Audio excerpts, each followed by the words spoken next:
All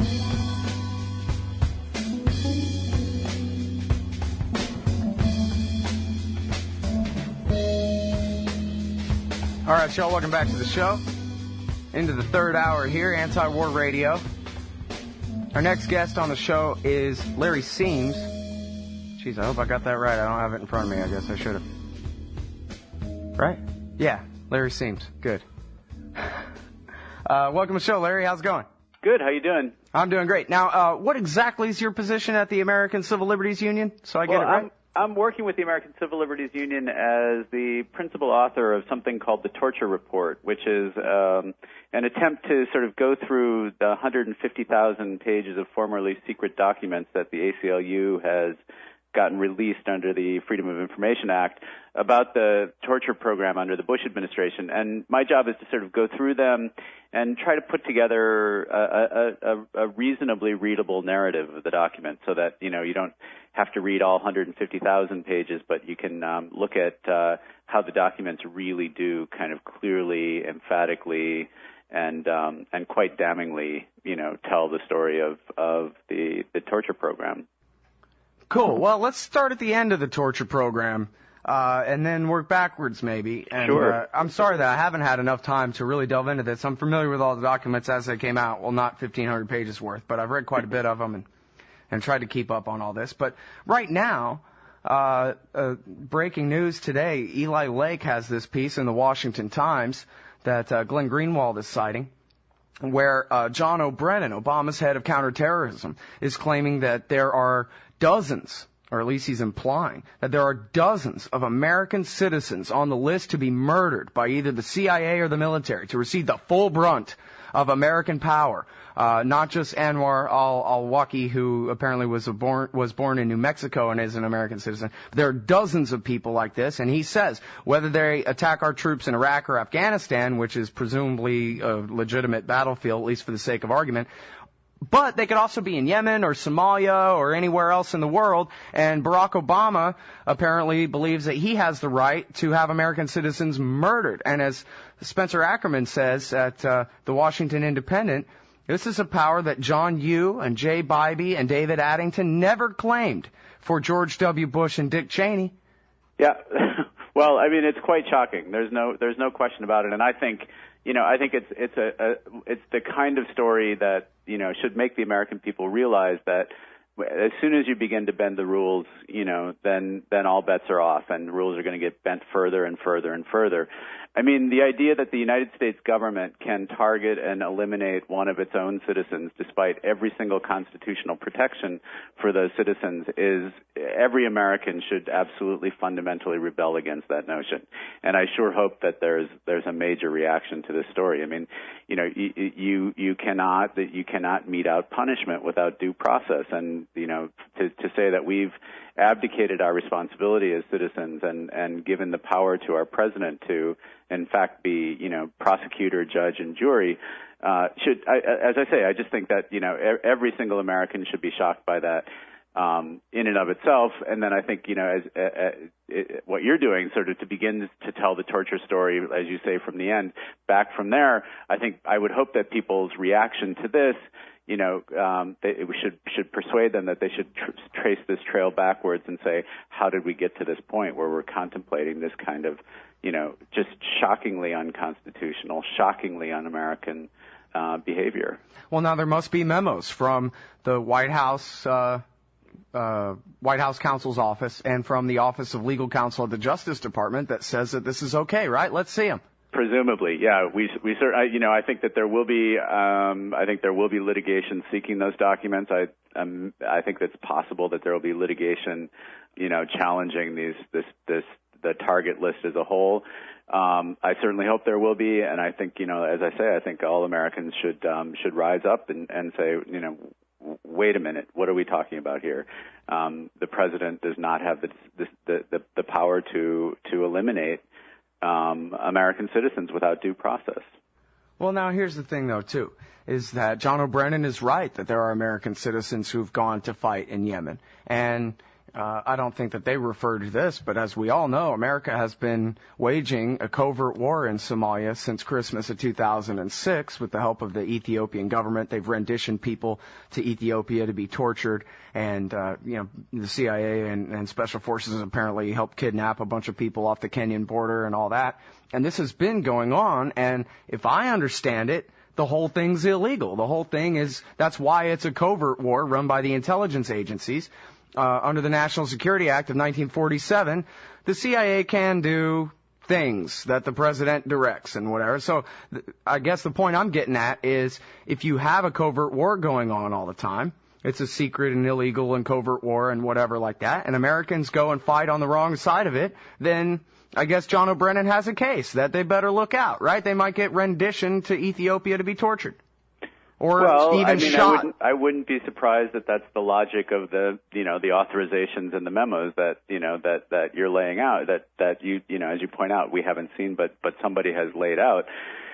I think I think we need to take a deep breath and say, well, first of all, just because programs are going on, doesn't mean that we ought to acquiesce to them or sort of bow to their momentum. I think we need to be demanding to know more about what the programs are. I think the possibility that there's a kind of global dirty war going on, is one that ought to be, that's the next step, I think, for Americans in sort of addressing the implications of this news story about a target list of Americans who are overseas. Which is there a larger program going on? What is the basis of that? What's the oversight for that? What's the framework of that? Obviously, disappearing people and extrajudicial murder, these are the kinds of behavior that we called, we characterized as dirty wars when other governments, used these tools against, insurgents in their own countries. And I think it's not an inapt analogy. And we obviously need to be, I think, digging and delving and demanding to know if that's what's really going on. Yeah. Well, let me stick with this point because the next one's going to be too big to fit in before the break here. But they backed down when the Supreme Court was going to rule on the Padilla case, an American citizen arrested on American soil, turned over to the CIA and the military to be tortured out of his mind, and yet they were afraid, the Bush administration was afraid of what the Supreme Court might say, so they backed down on lawless detention of an American citizen. Now Obama is saying, I'll murder him if I feel like it. What? Well, I mean, no, I mean, I think the questions that you're asking are exactly the questions that we need to ask. And I'm sorry, and I could have phrased that in the form of a question. I'm just kind of commentating on my side. I mean, okay, that's what I mean. I think your outrage and your commentary is absolutely appropriate. And I think, look, a lot of us, we have hopes for this administration in terms of, sort of unraveling the knot of deception and lies that the previous administration had tied and dismantling this architecture which allowed, a whole range of conduct that's clearly unconstitutional. And, I think it's absolutely fair to say that the administration, this new administration, has been disappointing at best. And I would say that, you're right. The revelations of these kinds of programs, make you wonder if it's not just a case of, disappointment in terms of addressing the past, but in fact, moving forward with a series of programs and an approach, I think, to kind of conflict and detention and a number of issues that are that touch on fundamental human rights that isn't actually quite shocking and disturbing. Well, to be fair to you, being disappointed, he did promise explicitly that he would not engage in this kind of thing while he was running for president. Absolutely. No, he made very, very clear promises, in terms of accountability for torture. And I think, to sort of bring the conversation back to that, I think, I would argue that this is why accountability for torture is absolutely critical. And that's where we're going to pick this conversation up on the other side of this break, the Durham investigation. It's Larry Siems from the ACLU, thetorturereport.org. We'll be right back.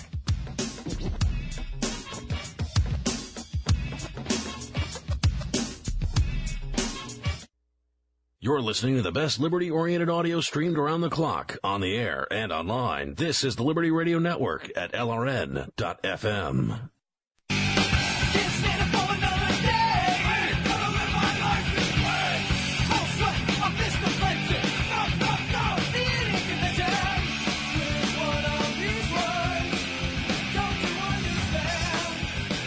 All right, y'all, welcome back to the show.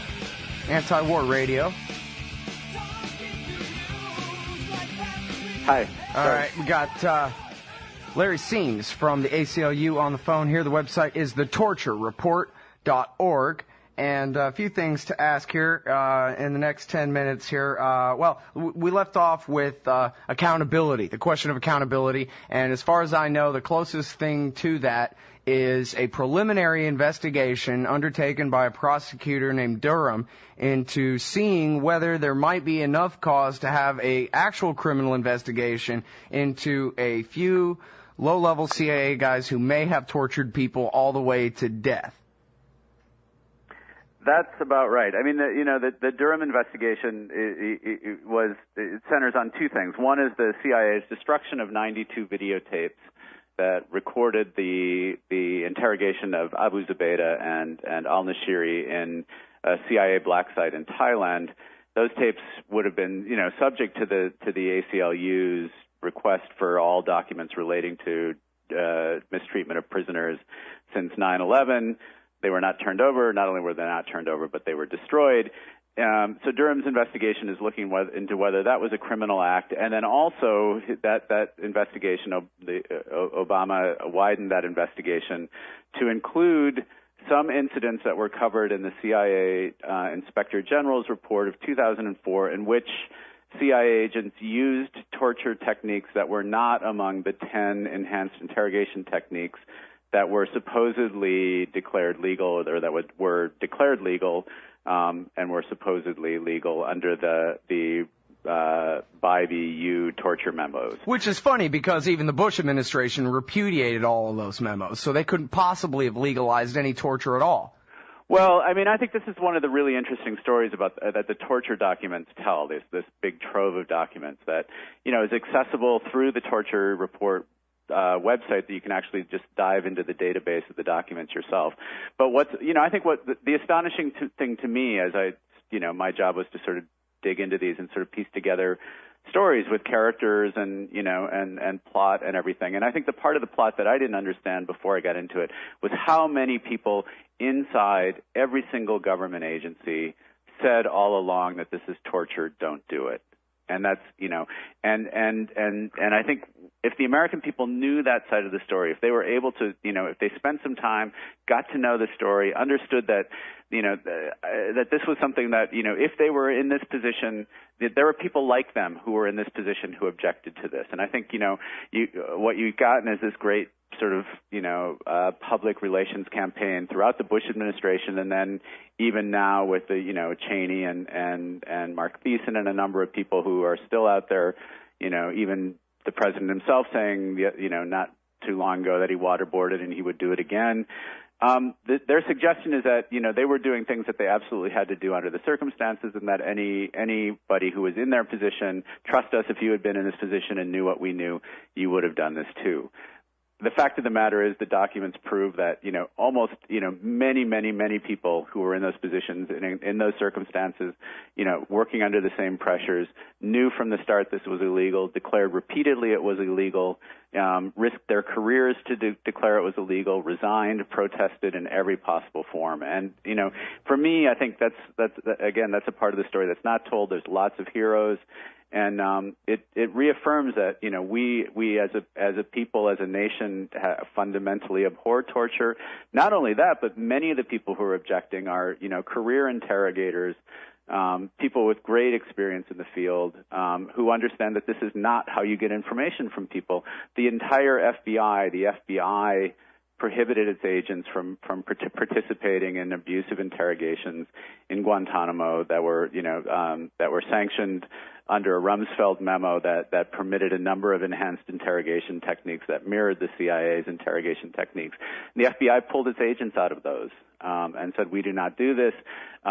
It's morally wrong and it's ineffective. This is not how you get information from people. So, I think, like I said, this is a crucial part of the story. And, it's absolutely right. Durham's investigation doesn't touch on anything, even if he returns recommendations for indictments. Is to leave everything that was under the umbrella of these torture memos and these documents that supposedly authorized and gave legal cover to these things.